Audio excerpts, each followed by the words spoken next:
So is winter blues something that you struggle with? There's so many people who struggle with low mood during the winter months.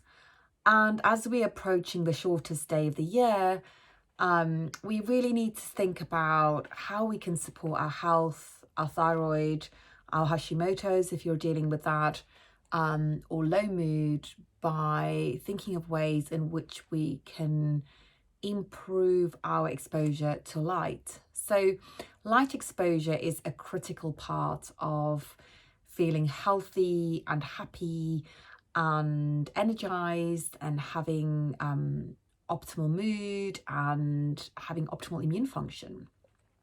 Our circadian rhythm really relies on good doses of healthy daylight exposure. And when we don't have that, it really can have a significant impact on how we feel. So during the winter months, we have significantly less light available to us. And this is where people may experience something known as seasonal affective disorder, also known as SAD. So seasonal affective disorder is basically a disorder. It's pretty much like depression, low mood, and it occurs during the autumn, the winter months on the whole. There are some people who also experience it during the summer months, but it's typically more a condition that we see during the winter months. And it's actually a lot more common than we realize. 1 in 20 people in the UK have been diagnosed with seasonal affective disorder. And interestingly, when we look at the data for this, that a large majority of those people are actually younger.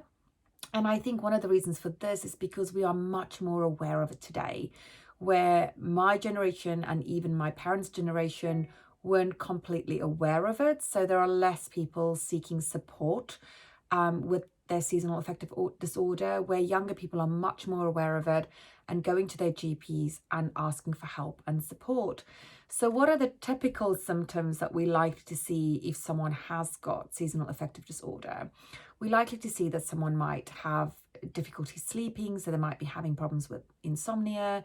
They might have low mood, they might feel anxious.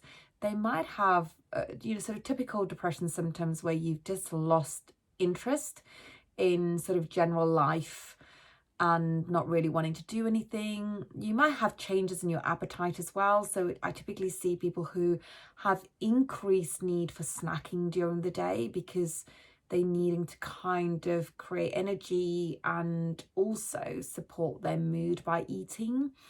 And they might just find it really hard to concentrate. So these are only just a few symptoms.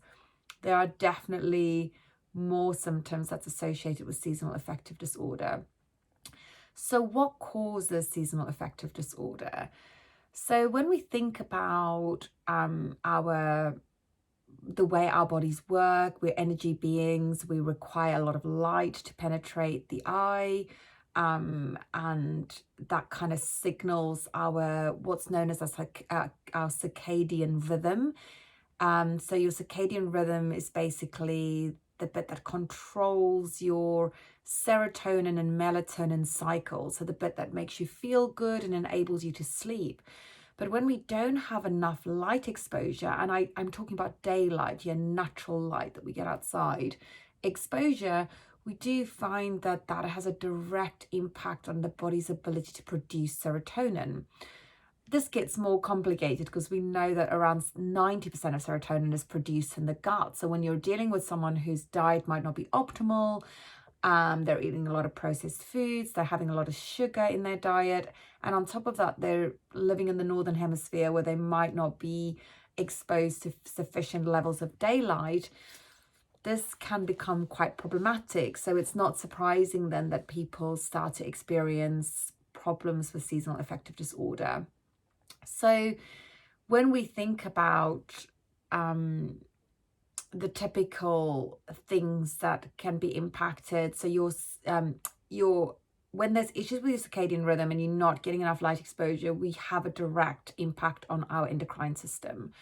And this obviously is going to impact your thyroid, your hormones, your mood, It also has a direct impact on weight as well. So people experience that they might have greater weight gain because we need healthy levels of serotonin to manage our weight as well. And we can develop other chronic health conditions because depression, once we get into that cycle of low mood, that can directly impact the rest of the body as well.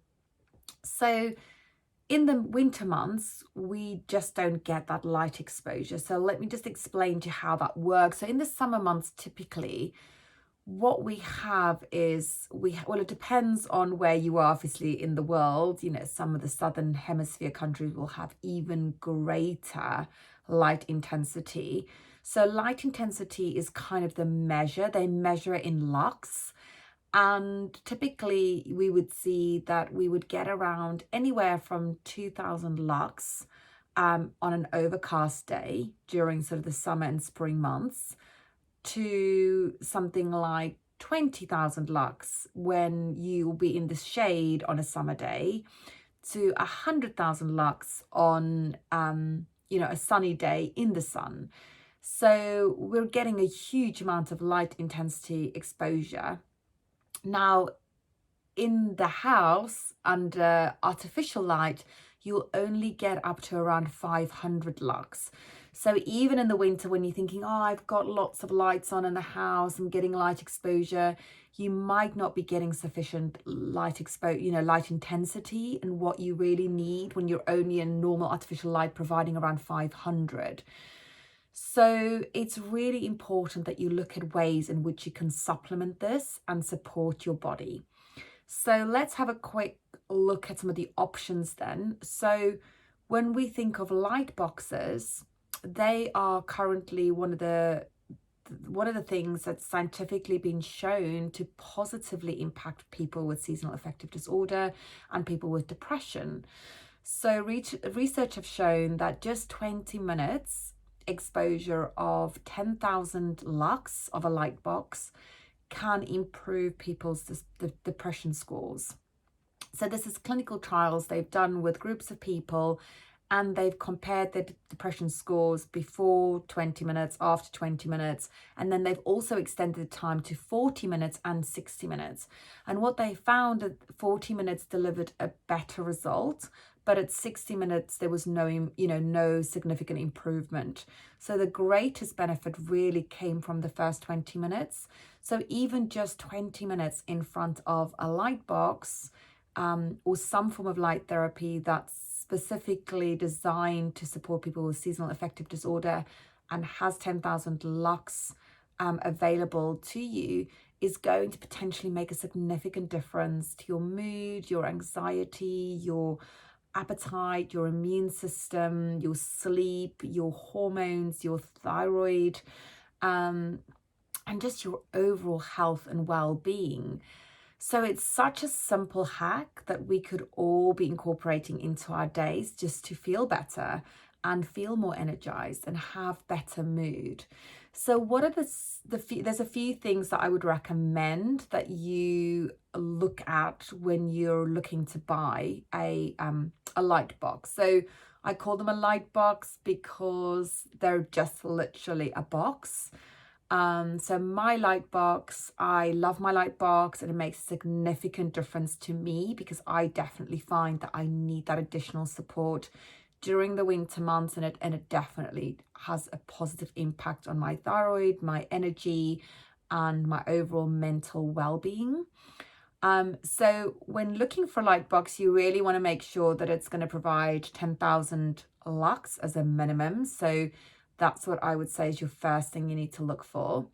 Secondly, you want to make sure that it has got a fluorescent light in there and not a soft light, because actually if a less fluorescent light is going to give you greater benefits. I would, however, say be careful that you make sure that it doesn't have that it's UV free, because otherwise that's potentially going to damage your eyes. So again, just check and make sure. So typically these things have all been checked through specific standards, and there's a couple that I'll put in the video below to share with you that I would recommend. But just make sure that it has been specifically designed for people with seasonal affective disorder. And then the other thing I would also say, think about how you're going to use it and when you're going to use it. So for me, the key requirements was I needed something that was going to be portable, that I could pop on my desk, I could pop next to my bed when I'm doing a bit of journaling first thing in the morning, and I just want to put that on. And I can use that while I'm busy doing my journal first thing in the morning, because that's the best time to use it. And something I can just throw in a bag if I'm not at home. I bought mine a couple of years ago, so before we all got stuck in. But just think about all of these things. And then the other thing I would say, that always check with your doctor, because certain conditions such as glaucoma, lupus, even bipolar, you might be more sensitive to light. So it's just really helpful to check with your doctor that you're okay to use that. And the same is to be said for people taking certain medication as well. So I think lithium for one, I think some acne medication might make you more sensitive to light. So just again, be mindful of, and I think St. John's wort as well, be mindful of the kind of medication you're on, and just double check that that's not going to make things worse for you. So how do you use it and when do you use it? So for me personally, and I think this is, I would always say, check your manufacturer's recommendations on how to use your lamp, because they will all come with different instructions. But typically it's always at an angle, so you're not directly looking at your light. You really want to have it at an angle. So I just normally pop mine at an angle whilst I'm doing something else. As I said, I'm journaling, or maybe whilst I'm working or whatever, and I just pop it on my desk. And then you want to use it first thing in the morning. So ideally, as soon as you wake up, you want to get that light exposure, because that's going to stimulate serotonin production the most. And then if you feel you need another dose at a later stage, I would say do that for a couple of weeks and see how you feel. And if you find that it's not really improving your mood, then I would definitely encourage you to do another session later in the day, but I wouldn't go any later than 3 o'clock in the afternoon. And I would just say that be cautious never to use it in the evening, because that's going to potentially negatively impact your circadian rhythm, which could have negative consequences for your sleep and therefore your health as well. But, you know, all of this normally comes with your box, so you'll know what to do. But so it's really an important thing. I think we're obviously a lot more aware of seasonal affective disorder these days, but it's really important if you're dealing with an underactive thyroid or Hashimoto's, and you're looking for ways in which to support your mood and your immune system and your health. These boxes are great. They vary anywhere from, say, 40 to 90 pounds for a box. Mine was 40, so I didn't go in for sort of the Lumi box, although they are great. And I will give you the link for mine in the notes below. But I would just say try it out and give it a go for a couple of weeks. I'd love to hear your feedback on whether you found that it made a difference for you. And you know, I think when you're dealing with an underactive thyroid or Hashimoto's, we really have to look at as many different holistic things. And these little hacks can actually all make a big difference. They're not going to necessarily resolve your Hashimoto's or your underactive thyroid, but they will definitely help if you're consistent with them.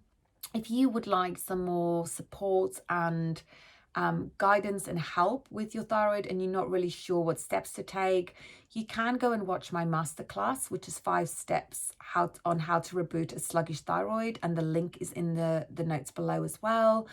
And you can always book a free breakthrough call with me, where we can talk about your health in a bit more detail and just look at the next best steps that you need to be taking to get back in the driver's seat of your health, so that you can feel human and well again.